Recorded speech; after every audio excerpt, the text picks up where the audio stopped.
Well, good afternoon, everyone. Welcome to this special briefing on Virginia Governor Ralph Northam's early childhood priorities for the 2021 legislative session. My name is Dan Worry. I'm the Director of Early Learning at the Hunt Institute, and we are so delighted to have you with us today. We're going to give everybody just about 60 seconds to log on to the webinar, and we'll be underway. Thanks for joining us.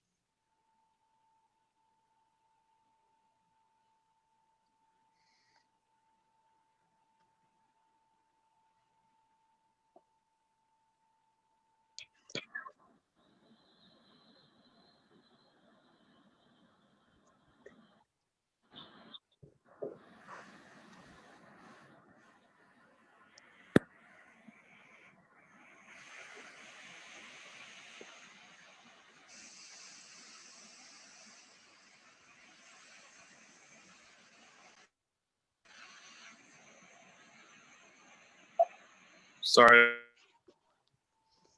It appears I've accidentally signed in as the First Lady here.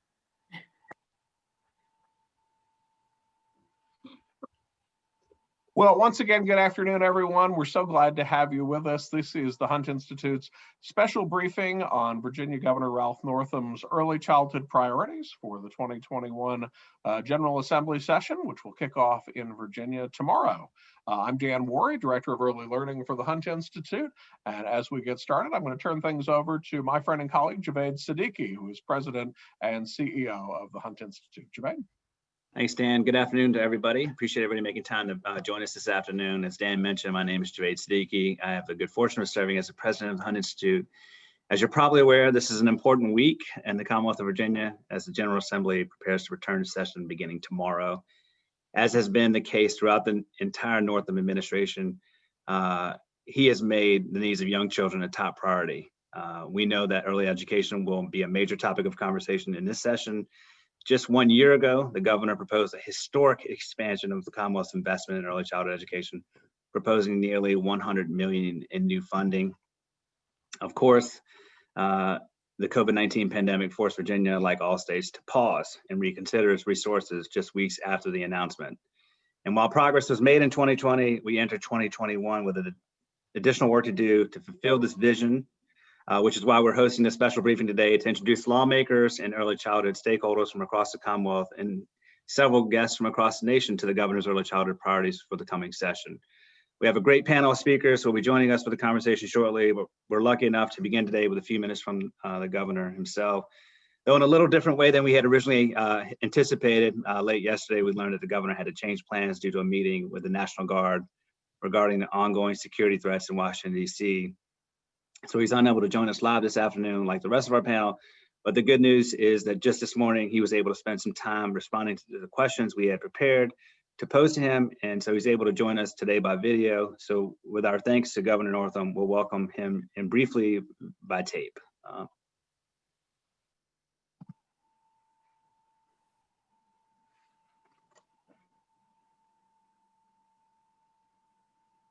Good morning. Thank you, Javed, and thank you to the Hunt Institute for organizing this briefing. I also want to recognize the legislators and advocates here today for taking time out of your busy schedules to focus on our greatest asset, our children. The disturbing events of the past week have shaken each and every one of us, and Virginia stepped up to support our neighbors in Washington, D.C. democracy. Unfortunately, due to unforeseen circumstances, I'm not able to be with you all in real time, but I am grateful for this opportunity to say a few words. Access to quality early childhood education is essential to the long-term health and well-being of our children, and it is also an investment in our future workforce. When Virginia was named the best state for business by CNBC, our workforce was also ranked #1 in the nation. And we know that to maintain this status, we must focus on both. A well-educated workforce attracts jobs and businesses. I believe there is power in every child, and all children in Virginia are capable of success in school and beyond if they are given the resources they need to grow and thrive. But where we end up in life has a lot to do with where we start. And we know the academic achievement gap begins in the first years of life. That's why expanding access to quality early childhood education has been a top priority for our administration since day one. Javed, you asked us about progress over the past year. Well, last winter, we worked with the General Assembly to pass transformative legislation creating unified oversight for all early learning at the Department of Education, a mandatory quality rating and improvement system for publicly funded programs by 2023, and more than $85 million in new state funding. And while we have had to suspend most of these funds as we navigate the COVID-19 pandemic, we never lost focus on our goal of expanding access to quality early learning. Our administration took quick action to direct over $150 million in federal emergency funding to our early education system. In fact, Virginia was the first state in the nation to allocate governor's emergency education relief funds to pre-K, thanks in large part to the strong advocacy from groups like E3 and many others who are here today. We are grateful to the legislature for restoring a significant amount of these funds during last year's special session. And now, thanks to another positive reforecast, our proposed budget for the 2021 regular General Assembly session includes an additional $16 million to fully restore key aspects of our plan, including a pilot program to provide 3-year-olds access to early childhood education programs and grants to address pay equity issues for early childhood educators. Investments like these are critical to building a Commonwealth where all children have access to quality early learning opportunities, not just those whose families can afford it. Finally, I want to add that we will be introducing a bill to legalize marijuana in Virginia, with a focus on doing so equitably. Reforming our marijuana laws is one way to make Virginia fairer and more just, and it will eventually bring in tax revenue that can be used to make sure we are providing equitable access to opportunity. So we are including funding to expunge previous marijuana convictions, as well as future dedicated revenue to increase access to quality pre-K for all underserved 3- and 4-year-olds. Just 1 year of quality pre-K has a powerful impact on the trajectory of a child's life, and 2 years makes that impact even more profound.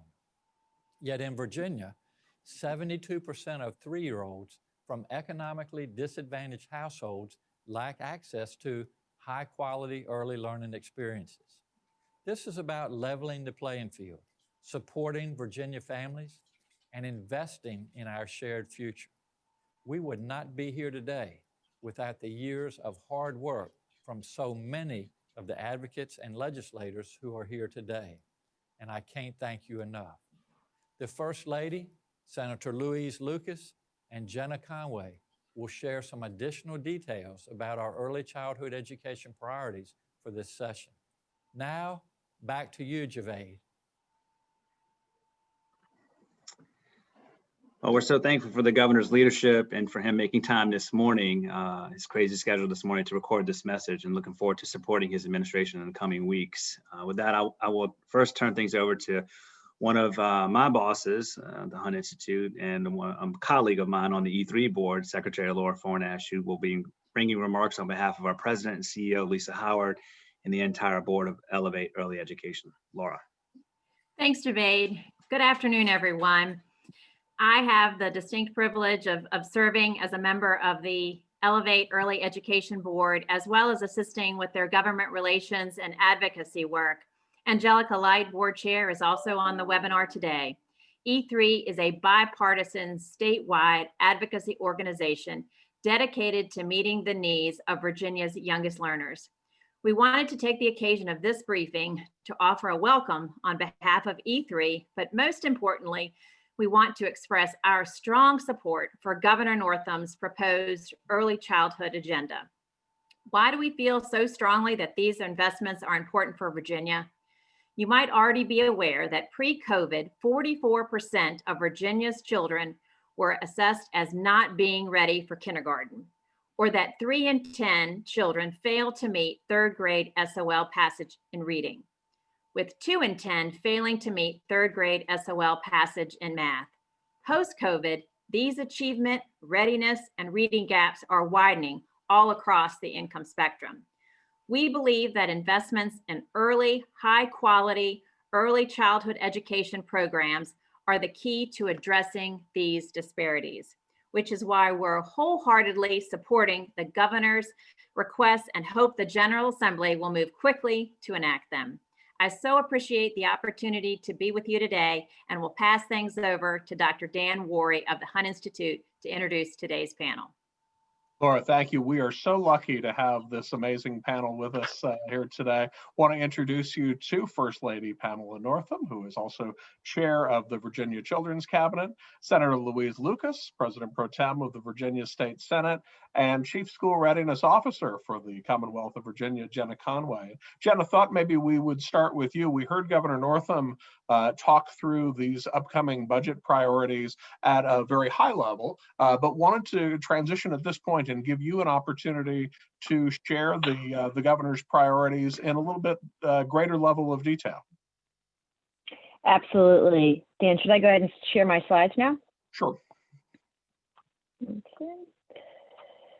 Excellent. Thank you. And thank you to the Hunt Institute, to E3, to all of the legislators, including the fine senator who's joining us this morning, and to all of the organizations for which we work so closely with to support our early child efforts. I will try to succinctly walk us through what we are proposing within the governor's budget. I should note that the governor noted this is years of work, most recently, which culminated with an incredible listening sessions and hard work by the Department of Education, the Department of Social Services, the Department of Planning and Budget, in response to Executive Directive 4. And so kind of carrying forward what we heard from hundreds of folks in the field into a budget last year, and then revising that based on a global pandemic and all that we have experienced in the last year. Before we jump into the state funding and what we need to continue to move Virginia kids forward, I want to note that just acknowledge sort of the pain and hurt experienced by the broader early childhood sector over the course of the last year, and how Virginia is seized on using federal dollars to make sure that we can support our incredible child care providers, both our centers, our faith-based programs, and our family day homes, who have served as a lifeline to working families and kids over the course of the last year. So to note, as he talked about, hundreds of millions of dollars, we've tried to take any COVID-related federal funding and get it out to the field as quickly as possible. As a result of these direct cash assistance grants, we've had different rounds of these CARES grants. We went from fewer than half of our programs open at the end of March to, as of this week, 84% of our child care programs open. We want to get to 100%, so there's still work to do, but really wanted to kind of note the incredible work our child care providers have had to be adaptable and flexible. We've had various phases of regulation and changes to keep on track of keeping themselves safe, their staff safe, their families safe.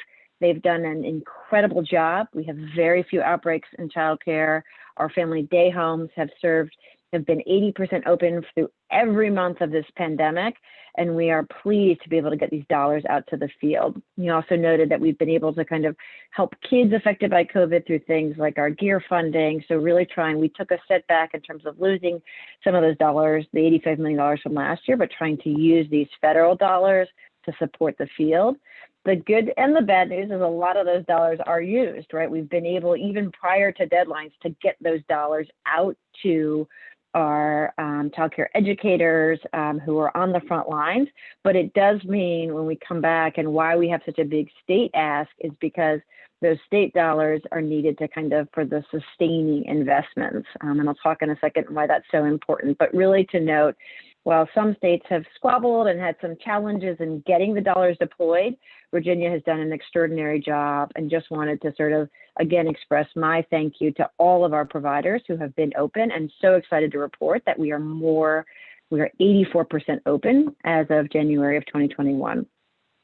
That said, as we look at the kids themselves, we know there are serious challenges, and we are asking our legislators and asking our advocates to support our effort to kind of double down on our investments, our state investments in early childhood. We know that our youngest learners are hurting. We know that due to a variety of reasons, that we have far fewer kids enrolled in preschool and kindergarten than we've ever seen before. And we look particularly at preschool environments. Some of our most vulnerable kids are not able to attend preschool. We see similar things in Head Start. We know that this is also happening in childcare. Our drops in preschool enrollment were 4 times larger among children from low-income families. They were larger in our Black and Latino families when you compare it to white and Asian children. So really knowing that many children this year missed out on a high quality experience that helps prepare them for kindergarten. And so we're going to have our work to do as we think about both funding and supporting these kids to return next year. We also know that the disruptions we experienced in the spring and over the summer, which disproportionately hurt our Black and Latino families, how we're seeing this already play out in the results. So we had a lower percentage of kids coming to school ready this year, which is hot off the presses information, using the Virginia Kindergarten Readiness Program, Virginia's unique readiness indicator for all kids entering kindergarten. And that our big takeaway here is that the drop in literacy skills was significant, 5 times what we've ever seen. So we really saw a drop. A lot of it has to do with kids having disrupted preschool experiences, facing stresses and trauma at home. But these are our kids, and we're going to have to figure out how we reorganize ourselves and double down to make sure that these kids get caught up and have every opportunity to enter 3rd grade, being able to read and do math on level. We also know when we look at these results, while everybody fared worse, we saw the most disproportionate drop, again, in our vulnerable kids, our African American, our Latino children, our low-income kids, our kids who are learning 2 languages, who speak a different language at home, and really figuring out what do we need to do to support those kids and to prepare for next year. And this is our ask for the legislators. We got to make sure that we don't have twice as worse results next year, knowing how much disruption and how far fewer kids are currently enrolled in preschool. So with those stark numbers, but also knowing that when you intervene early, as Governor Northam noted, you are more likely to be successful, let's talk about what's proposed in the budget. So as we noted before, our early childhood educators, particularly those in childcare and family day homes, are the unsung heroes of this pandemic, and really recognizing to kind of support their full recovery, we've got to recognize this work. We saw a study done showed that the incentive program that we piloted with federal dollars had a remarkable 23% increase in retention for teachers in childcare and family day homes. And so asking our legislature to bring back and fully restore the $5 million to support our childcare teachers, paying them 75 cents more an hour results in a lot more of them staying around, results in better outcomes for kids. So kind of a really important investment that nearly all goes to our childcare and family day home educators, the majority of whom are women of color, doing incredible work to support our kids in every single community in the Commonwealth. We also know that we've got to kind of double down on our investment in high quality preschool. So money to restore our pilot for 3-year-olds. As the governor noted, we need to give kids a 2-year experience that prepares them for school. Money to sort of reduce the VPI wait list. So if we've got kids who are eligible, we should serve them and give them a preschool experience that prepares them for kindergarten, and money to address ratios in class size, really making sure that we can sort of serve several thousand more kids this year, as we know that we are helping to support kids and families and communities to recover from COVID. We also know that you have to fund quality in order to get quality. And so restoring an increase in the per pupil amount, which means that a lot of time we leave slots on the table because divisions or communities can't afford, they can't make it work in terms of the economics. So getting that rate up, making sure that that's available to all communities in the Commonwealth, and so that we can assure a higher quality experience for kids no matter where you go in Virginia. There are two key new items in the budget that we didn't talk about this year that we wanted to highlight. One of which is one of the striking aspects. We were able to adjust the Virginia Kindergarten Readiness Project this year. We look at literacy, math, social skills, and self-regulation. And we realized it was really important to ask about well-being. And we were stunned to see the early results of kindergarten teachers reporting to us that the kids are not okay. We have a high number of teachers reporting that the sort of well-being of their kindergarten is worse than they've ever seen before. We don't have that type of insight for pre-K kids, and we know that the kids served in our preschool programs are among the most vulnerable. So really some funding to allow us to start to look at the social, emotional, and math needs of our pre-K kids in a very supportive way. So again, rolling this out to all of our VPI programs, as well as being able to sustain the incredible work happening across the field through the Preschool Development Grant, through Executive Directive 4, the move and the transition. So creating a deputy superintendent, a permanent full-time classified position at the Department of Education, who is 100% focused on making sure that every kid in the Commonwealth has the opportunity to come to school ready. Wrapping up here, Dan, and then I'll turn it back over to you. The other key part is we've learned that each community in the Commonwealth is unique. And as we've supported communities to both meet their early childhood needs, to support their family preference, whether that's in a public school, whether that's publicly funded in a private setting, a larger center, a family day home, we recognize the importance the state shouldn't get in the way. We want to make sure we provide the funding and the flexibility for communities to meet the needs of their families and their kids. And so some just additional language this year to allow us to reallocate slots. If one community doesn't need them, but another does, well, let's make sure that we can put the dollars where they're most needed to address things like eligibility and waitlist, all the flexibility that our communities need. And last but not least here, really recognizing that we're worried about our most vulnerable kids, our kids with special needs or developmental delays, and working very closely with our preschool classrooms to make sure that at least we have a goal of each of them including at least 10% kids with special needs. We know we won't get there immediately.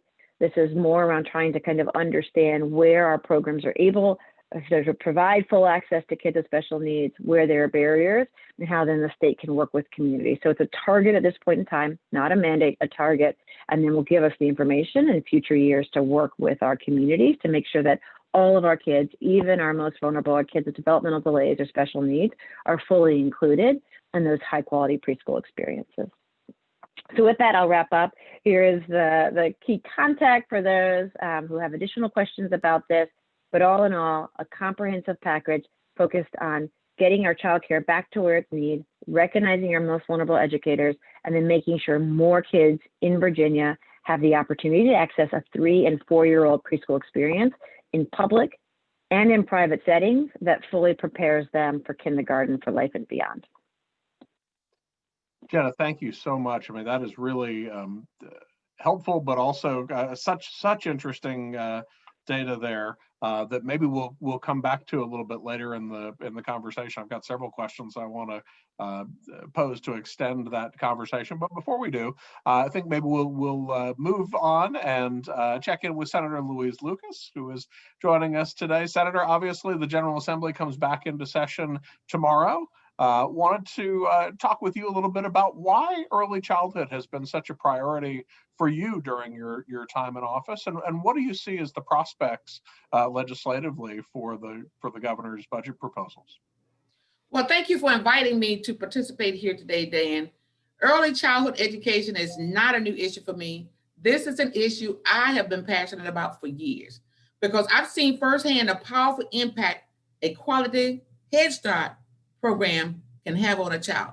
And if I might just on a personal note share with you the fact that prior to being elected to the Senate of Virginia, I was executive director of the Southeastern Tidewater Opportunity Project known as STOP. I had oversight for the Head Start program. And I can tell you that I was able to monitor those students, and we saw the impact that early childhood education had on those students. And even on a more personal note, my grandson went through the Head Start program and he became intellectually curious about everything. And so naturally, with me getting elected to the Senate of Virginia, he was curious about an opportunity to be able to serve as a page in the Senate. And of course, he did that. He maintained contact with his colleagues. He went on to college to get a degree in tourism and is doing quite well in life. Just that one experience lets me know just how critically important early childhood education is. Now, I've seen for years the steady progress in this area, which has included countless pilots and thousands of pages of studies. Now, don't get me wrong, proper data and research are critical for that, which we do in the General Assembly, but there comes a time for action, and that is exactly what we did last year in the 2020 session of the regular General Assembly. We passed the legislation mentioned by the governor, Senate Bill 578, by a 31-5 margin in the Senate last year, which went on to pass by 82-15 in the House. Now, to your question about support, it's clear my colleagues on both sides of the aisle agree that this is a priority for Virginia. The legislation was a great step forward, strengthening our early childhood care and education system, but then there comes a time to fund it. We included an $85 million in the new state budget for the expansion of quality education learning in the 2020 session of the General Assembly. After the COVID-related downturn, we quickly restored over $40 million of funding during the summer's special session, and we're excited to see that the governor restored the remaining $16 million for fiscal year 2022. Again, all of us in the legislature can agree that preparing children for success in school and diverting children from the school to prison pipeline is critically important, but we have a long way to go. These education investments we hope to make this year are important, but we can't solve the entire problem of our school readiness in 1 year. For me, this is just the beginning of what needs to be done over many years. Now I want to go on to talk to you a little bit about the marijuana bill. I am also patron of Senate bill to legalize marijuana this session with an emphasis on quality, on including expungement on past criminal charges, which we know disproportionately affects Virginians of color. The bill will also include language dedicating a portion of those fund revenues to expand pre-K access to all at-risk students 3 and 4 year old. As was said, 72% of 3-year-olds from economically disadvantaged homes do have to get access to early education. Just a fraction of the revenue from marijuana sales could provide a linchpin for 20,000 children within 5 years of legalization. We know from experience that if you build it, they will come. After we expanded pre-K access to 3-year-olds last year, we saw localities quickly add children, with some localities asking for more slots. I have traveled to many childhood programs, along with First Lady, including the districts in those areas in my district, and have directly seen and heard from teachers and family. They are truly frontline workers, and all of us in leadership at the state level owe it to them to invest in resources they need. It is time for us to step up and act without delay. And it's for that reason that I am so delighted to be able to join you on this web today.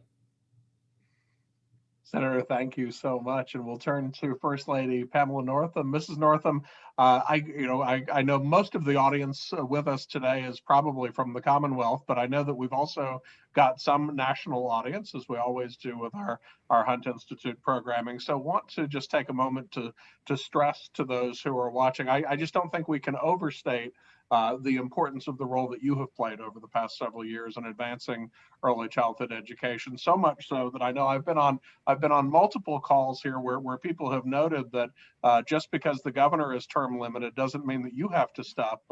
So I fully expect that we will continue to see your participation on this topic.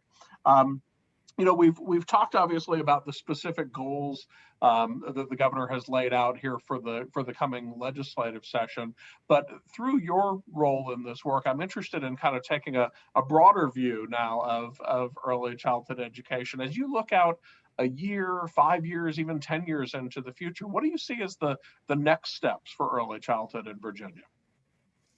Dan, thank you so much for your kind words. I really appreciate that. And what a great question. You mean I have to leave in 5 or 10 years? David, why didn't you tell me? Well, first, I want to thank you. I want to thank our friends at the Hunt Institute for convening us all together again. And I want to echo the governor in thanking amazing partners like E3 who rolled up their sleeves and worked so hard to bring together a diverse and effective coalition to advocate for our littlest learners. And I appreciate the senator's words as well. We are so grateful for those visionary leaders in the legislature, all of you that are with us today. Thanks to Senator Lucas, who so perfectly recapped your courageous work last year to pass transformative early childhood education legislation, which created one single durable point of accountability at the Department of Education. You know, that gave us a strong, firm foundation. But now it's time to build the rest of this house, like the one I live in that's 208 years old. And trust me, it was built to last. So with this infrastructure in place, we can now move forward in 3 key areas to truly be scalable and sustainable. First, efficiency. Now we can ensure that we are maximizing every last dollar of future federal funding from the over $200 million in new federal COVID relief funds headed to Virginia in 2021, and to the other consistent federal streams like the Child Care Development Block Grant or CCDF. Second, with a mandatory quality rating system and improvement system, we can simultaneously empower and support teachers in their professional development and provide transparent apples-to-apples comparisons of data to parents and legislators for programs across the Commonwealth. Third, and most importantly, this allows us to thoughtfully and properly increase access to quality early childhood education each year until every child has the great start they all deserve. As I traveled those 6,000 miles across the Commonwealth listening, the community made it clear they wanted to serve more 3-year-olds. And once those slots were made available, as was mentioned a moment ago, thanks to the legislature, they were quickly filled and they begged us for more. We've worked hard to make progress in keeping kids from languishing on wait lists over the past 3 years, but we've just touched the tip of that iceberg. We know there are tens of thousands of children arriving in kindergarten every single year. As was mentioned, 40% of our kindergartners, over 40%, who are not prepared. Many are caught in a continuous battle to catch up to their peers, but we know we have a proven intervention with a return on investment far greater than any other, and that is access to quality early learning. You know, as a teacher myself, I know personally that talented and experienced teachers are the key to successful programs. And yet our teachers and centers and family day homes especially are woefully underpaid. Jenna already mentioned the importance of that $5 million included in this budget for teacher recognition grants, and I can't stress the importance enough. Teachers have been the unsung heroes of this pandemic. From the beginning, they have creatively and courageously been a comforting and consistent presence for our children during this critical time. And it's time for us to take this additional step toward pay equity among our early childhood workforce. Looking to the next 5 to 10 years, even if I'm not here, you know I'm going to be here working by your side. Our teams at the Department of Education and Social Services, in partnership with other stakeholders, have been working on this since the governor signed Executive Directive 4 in the summer of 2019. They held listening sessions across the state and did months of research and data gathering. It was determined that in 5 years, Virginia's system could offer access to quality slots for all at-risk 3 and 4-year-olds, or just over 20,000 additional children, while maximizing existing resources for infants and toddlers too. That still leaves thousands more families without access to affordable options. So by 2030, it's my heart's desire, and listen, we all need to look forward to a brighter future right now. And what I know we all will continue to fight for, a quality option available to all children from 0 to 5. I'm excited to see a wide range of organizations across Virginia now coalescing around that shared goal, and I look forward to doing everything I can to support this long-term vision.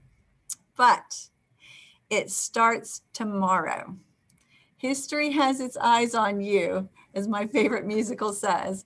And we must all speak with one strong voice on the first day of session to support these investments in the governor's budget. Each item is designed to strategically build toward these boldly ambitious but achievable long-term goals. And I'm encouraged by the overwhelming support we are already seeing from many of you. Virginia can lead the nation. If we want to talk about true equity, if we want a road to recovery from this pandemic, then we must provide every child in Virginia with a launch pad to success in school and beyond. So I look forward to working with each and every one of you to get this done. We cannot afford to lose out on the potential of even one young person. Working together, we can ensure that a brighter future for all in the Commonwealth is a legacy that each of us can be proud of. Thank you all so very much. Stay safe and be well. Ms. Northam, thank you so much. I want to encourage those of you who are viewing, if you have questions for our panel, there is a Q&A function built right into Zoom there at the bottom of your screen. And if you'd like to enter a question into the Q&A, we'll save a couple minutes here at the end of our conversation to throw out at least a few of those. I want to circle back though, Jenna, and maybe this starts as a question for you, but is really, I think, a question for the whole panel, and maybe isn't even a fully formed question as much as a statement. But I wanted to linger back a little bit on the VKRP data that you showed. I mean, I think really stunning. It's amazing that as states are advocating to expand early childhood education programs, frequently the rationale is that we hope that it will improve school readiness and sort of prospectively looking out at how it may impact things in the future. But you have this real-time data here linked to COVID about 18,000 children who may well otherwise have been able to access programs were it not for the pandemic this year, and to see what a staggering sort of drop in the school readiness scores. I think that data alone is sort of a case for the investments that the governor is proposing. So I wanted to give you just a moment to sort of reflect on the meaning of that drop in the school readiness data, and maybe also an opportunity to talk a little bit more about the VKRP program and its expansion now into all preschool or pre-K classrooms. Yeah, thanks, Dan. And it's sobering information, but I think really important to reconcile, particularly when you look at some of the racial differences between who is not able to participate in pre-K and who is not enrolling in kindergarten, right? And anytime you see that sort of stark differences, both in terms of income status and race, it really means we need to pay attention, right? And really kind of figure out what is going on. We know that this pandemic has disproportionately affected our communities of color. They're sort of both most likely to kind of be sort of expected to work on the front line, right? And also most likely to be unemployed, right? Both of which creates very different types of stressors in our families, and really thinking about our programs, both including our state-funded pre-K as well as our child care subsidy program, which, really serve our working families of color, are just, we can't shy away from kind of making these investments. The interesting thing about VKRP is, again, it looks at not just literacy, right, but literacy, math, and sort of kids' well-being, social skills, and self-regulation. It's one of the few state tools that looks both at the fall and the spring. Unfortunately, we don't have a spring result from last year, the first year which we were statewide because of COVID, but I'm glad that we've got this spring. And so we will be able to see like how much of this is just a blip, right, related to some stressors that kids potentially faced over the spring and summer, and how much is actually, last throughout this year, right? And each of those data points really helps us sort of think about what do we need to do differently at the state level. The truth is, we haven't ever dealt with something like this, right? I mean, and I think it's really important that sort of as a state level, we are both serious about getting relief to the field, but also acknowledge there's a lot that we don't know. And being able to kind of get this data real time helps us think about this. I'm the parent of a virtual kindergartner, and I've sort of seen behavior from her I've never seen before. And so I know, and I take very seriously that teacher concern about well-being. And I really deeply appreciate that VKRP is not just about letters and numbers. In some ways, that might be easier to catch up on. Like if we know that the kids are okay in one area, we can sort of shift focus away from that. You know, we've got great math technology. Maybe the kids are okay on math, but if what the kids are hurting on is self-regulation, it means they've got very big feelings that are going on and they need support to deal with those big feelings very intentionally, because you can't just suppress that and not expect it won't come up and play. I think it means we need to take very seriously how we think about supporting kids as they return to classrooms full time and making sure that we don't have discipline practices, right, that don't recognize what kids have gone through.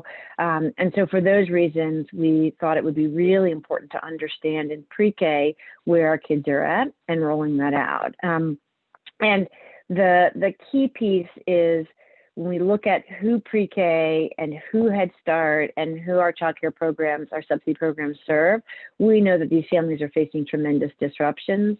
We know that folks weren't able to participate this year, but we don't think there's any reason why you can't build this trust back and bring these kids back. And really thinking about, I know we got a question about the social emotional learning and how we support kids really intentional. Little kids can't learn unless they trust the adults around them. Little kids can't learn letters and numbers unless they feel safe, secure, and cared for. And so we've got to tackle that first. And we've got this data to sort of not only to sort of raise our clarion call, our urgent call to our legislators to increase funding, but also to support our educators. We're building out whole suites of tools, for instance, for kindergartners that are both tackling that literacy piece, but also recognizing if you're so stressed at home because mom's lost their job, because you lost family members, doesn't matter, right? Until you address the emotional needs of that 5-year-old, you're not going to get where you need to be on sort of rhyming, letters, and math. And so really making sure we address the whole kid is what VKRP does. And that's why we're asking our legislators to help us also bring that to 4-year-olds so we can, again, make sure as these numbers, this dynamic situation, we have the information and the supports for all of our educators. Jenna, thank you. And we know that helping to improve the school readiness of children is a job that takes all of us, takes parents and schools. And a couple of different questions here in the chat that sort of relate to that topic. Mrs. Northam, this might be a good one for you. Liz asks, I run a child care in Northern Virginia. How can I get involved in supporting the governor's agenda? We love a good question like that. And we often say, and we've been hearing from many of the constituents out there that this is a big concern for them, just for the reasons that Jenna was elaborating on so clearly. So we always say, talk to your elected officials, start, with your school board and talk to the folks that many are, of which are on this call today, and tell them what this means to you. Tell them your story, because I know they hear it like I do. When you hear the stories of these folks and what they've been dealing with, it means so much. And when you're advocating for them on the floor, you can remember their stories and say, this is who I'm fighting for.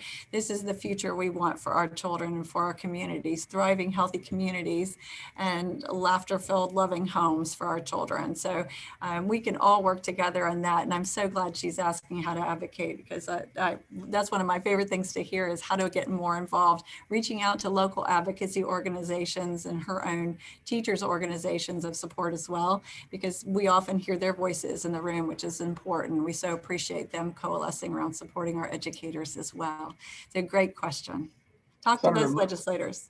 Senator Lucas, since you are our legislative voice on the panel, I wanted to let you weigh in on that topic as well. I think to a lot of folks who maybe don't deal with the inner workings of the General Assembly day in and day out, it can be kind of an intimidating process. What is your advice for folks like the questioner here who want to know how they can get involved and do it effectively? Well, I would say, first of all, do not be afraid to speak to your legislators. After all, you are the bosses. You're the ones who elected us and sent us here in the first place. And if you just look at the magnitude of the job that we have to do, just to consider the fact that 72% of 3-year-olds do not have access to quality early childhood education, means that that's a heavy lift and that we need all the help that we can get. So for all those folks out there who want to help, just like First Lady Pam Northam just said, call your legislators. And since you can't come see us in person, call, text, email, do whatever you feel that is within your realm of being able to contact us, do that. And that way they will listen. And I guarantee you they'll listen because they understand how to count the votes. And so just have as many people as you can to call them, text them, email them, whatever mode of communication you have. Just stay connected with the legislator. My door is always open because being a proponent of early childhood education since the early 80s, when I was executive director of the STOP organization, I can tell you what the impact is of those students being able to get that early childhood education. And so just stay connected with your legislators. That's the way you get it done. Terrific. And Jenna, there are a couple of questions here that maybe I'll merge into one relating to how different types of providers may fit into the plan and how they can be involved. So Peggy is asking in particular, how can we be sure that we're supporting the work of family home child care providers who provide quality education and care for so many of Virginia's children? How can they be sure that that is included in the policies regarding early childhood education? And then there's a separate question, but similar, that relates to the role of the faith-based preschool community. Can you talk a little bit about maybe the roles that both might play?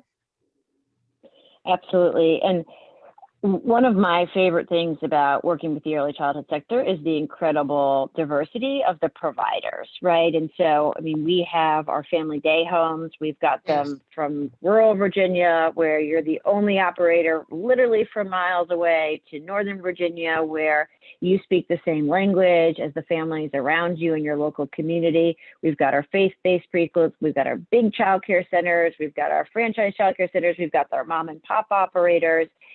We've got publicly funded programs that are in all of those settings. We've got schools. We've got Head Start, both in schools and community action agencies, such as Senator Lucas talked about. And we literally need you all, right? There is no single provider, birth to 5, in any community in Virginia, in any state in this country, who can serve all kids birth to 5, full stop, right? That's not true anywhere in this country. And so it is, Dan, fundamentally going to take all of us working together. Some parents prefer family day homes. That is what makes most sense. That's where they feel safe. That's whom they trust. And our family day home educators might operate in a home, but they are educators. Some families prefer faith-based. Some families prefer centers. Some families prefer Head Start for all the incredible wraparound services and the deep inroads that they have in their communities. And some families prefer schools because that's where the older siblings go, or that's going to be the feeder pattern into K-5.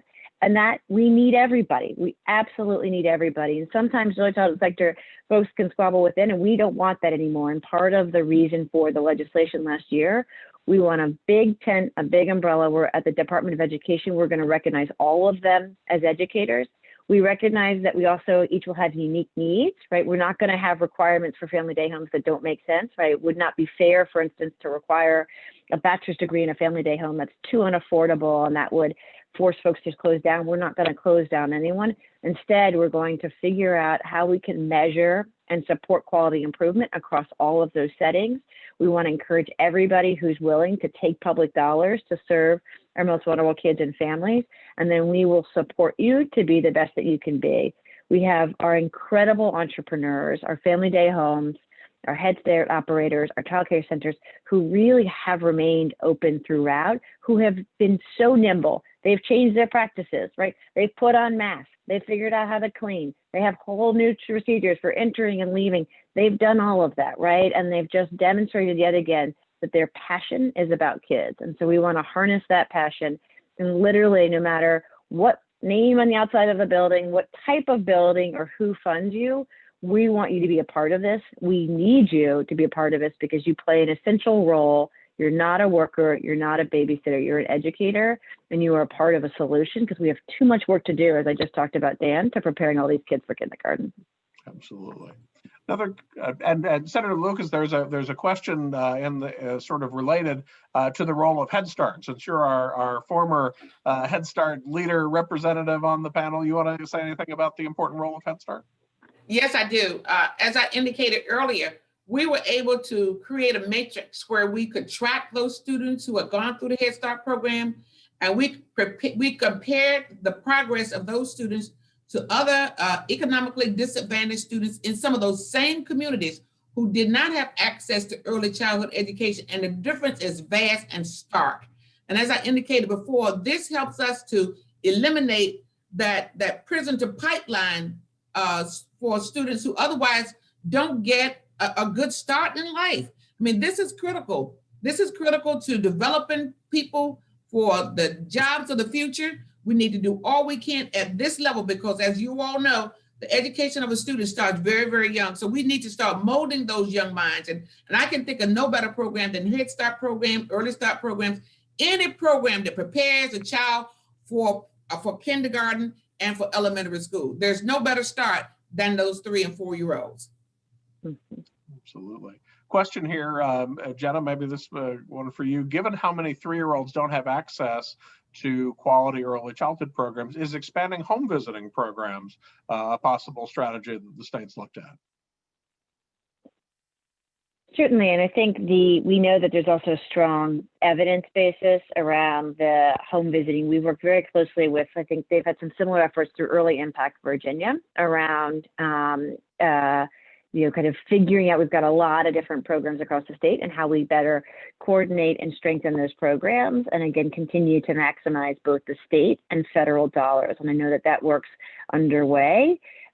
We also are using things like our federal preschool development grant. I saw this question on recognizing that childcare is important and supporting kids' early learning development is critical, but kids don't operate in a vacuum. They operate in the context of families, who operate in the context of neighborhoods and communities. And so as we look at everything from how a family finds out about an option, right, oftentimes there's a deep connection between home visiting and Head Start, right, being kind of a perfect example, to how we enroll families, to how we support families and also recognize their unique needs, particularly as we have so many families, for example, who are sort of displaced from the workplace, really thinking about how we support these hubs. Our Smart Beginnings partners across the state have done incredible work and really stepping up from figuring out how you connect home visiting and healthcare and the early childhood sector.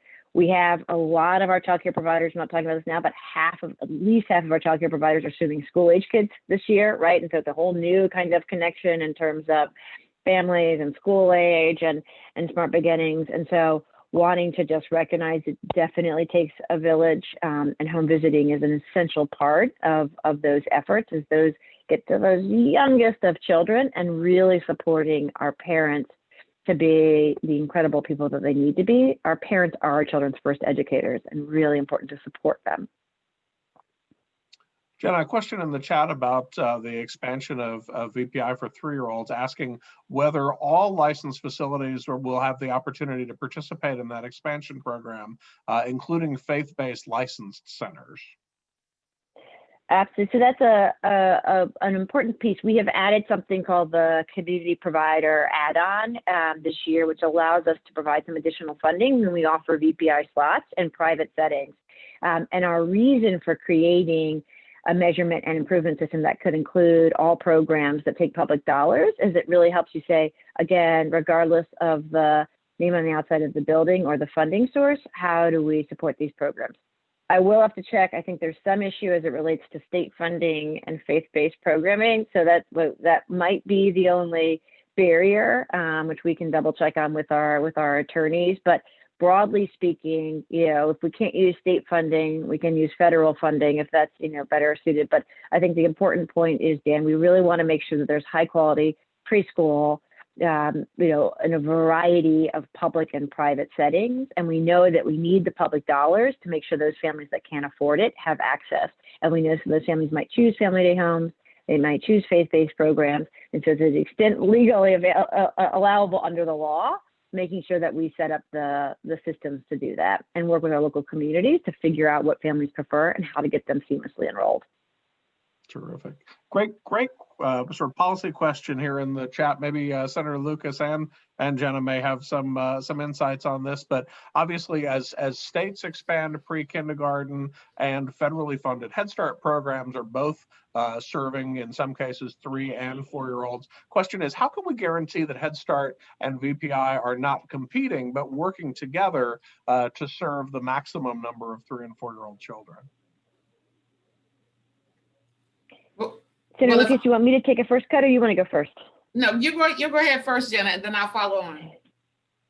Sure. So I want to note that the sort of $128 million that Virginia receives annually to support roughly 15,000 kids on Head Start is essential. Like, we need those dollars, right? We do not want to displace those dollars.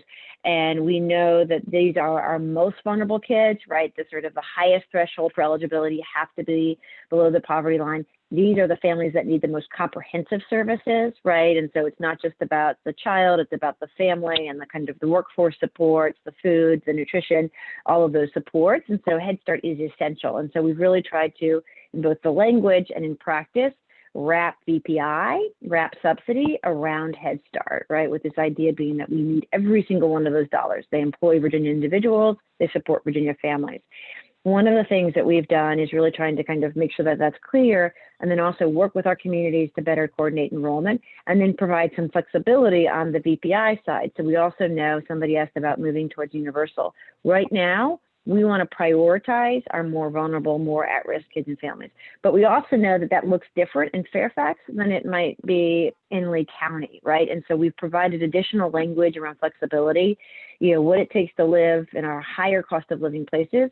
You can go up a little bit in eligibility if you have otherwise sort of evidence that suggests that this child might not enter kindergarten ready. And so really encouraging our school divisions and our private providers to work and recognize that the most vulnerable kids should have the first cut at Head Start, making sure we're filling every last one of those Head Start slots, and then thinking about how we wrap VPI around that.